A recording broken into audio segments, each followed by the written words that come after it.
So I pretty much had everybody here. First off, I just want to say a few things because we haven't really had a chance to address the media during this whole ride.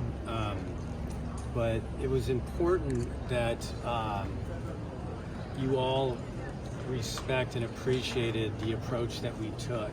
And it was a well thought out, strategic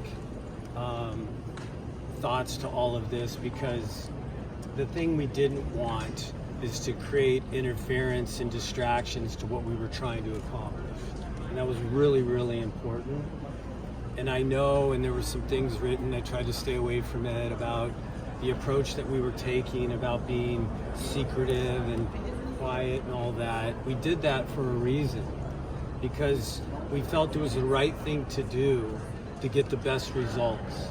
And so again, I just want to say thank you to all of you, and that we appreciate most of you that were respectful to that, and that it was just something that we had to do. So it's also a we'll call it a soft apology as well, because I know you all have jobs to do, and I know that you were trying to report things, and the people that you answer to were asking you, where's information? You weren't getting it from me, you weren't getting it from Shohei, and you weren't getting it from eBay. So I know it put all of you in a really difficult spot, but again, I appreciate and respect the fact that you just allowed us to do what we needed to do, and you allowed me to do my job. Okay, and a lot of you have dealt with me through the years. This is how I do business. It's always been this way. It's nothing new. So again, it's just the way we do it. It's my culture. It's the way we do it with my agency, and it's just who I am. So again, thank you for that. So I'll open it up for questions. When was the last time that you spoke to the Angels, and what was that last conversation like? I spoke to the Angels throughout. Perry and I have a very good relationship, and so I made sure that I kept in touch with them.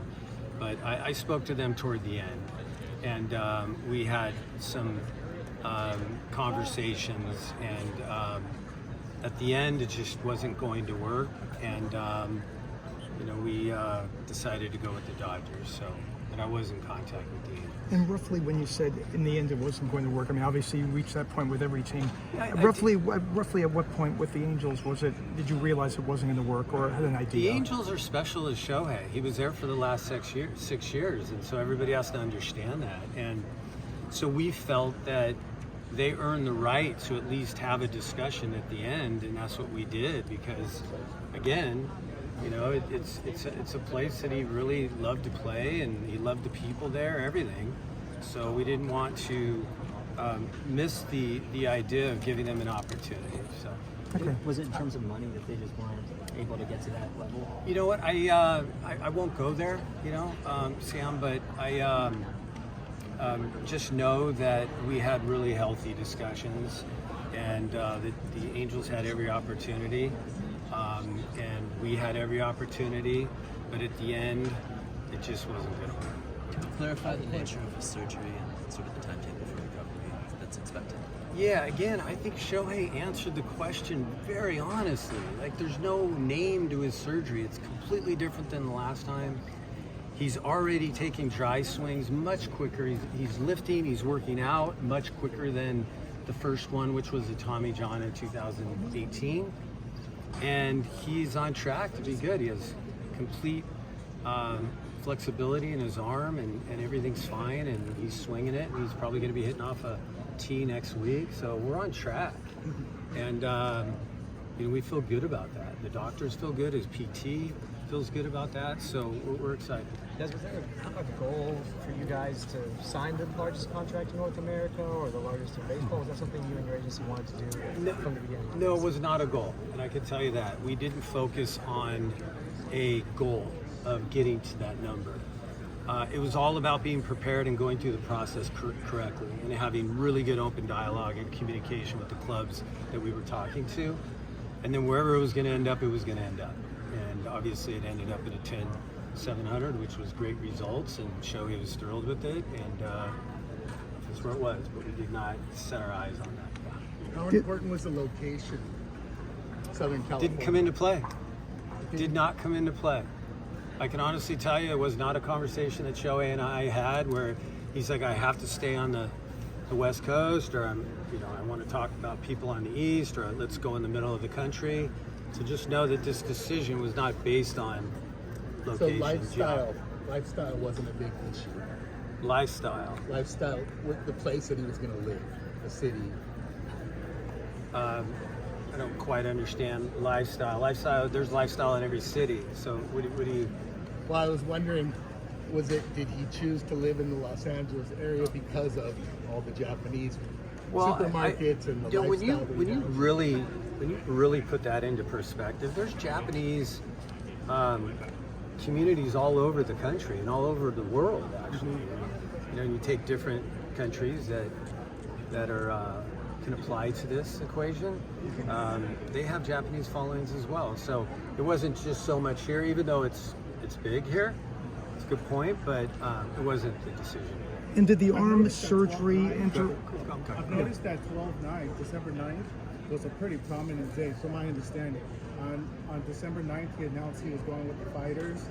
On December 9th, he was announcing Angels. And on December 9th, he announced the Dodgers. Was that in play? I really wish somebody would ask that. I think it's coincidence. And this, Even though it's great, it's good to write about. We had it all planned out. December 9th was the day. and as far as the arm, did that seem to concern the teams that were interested in him? I mean, obviously they wanted to know what was going on. Yeah, you're welcome.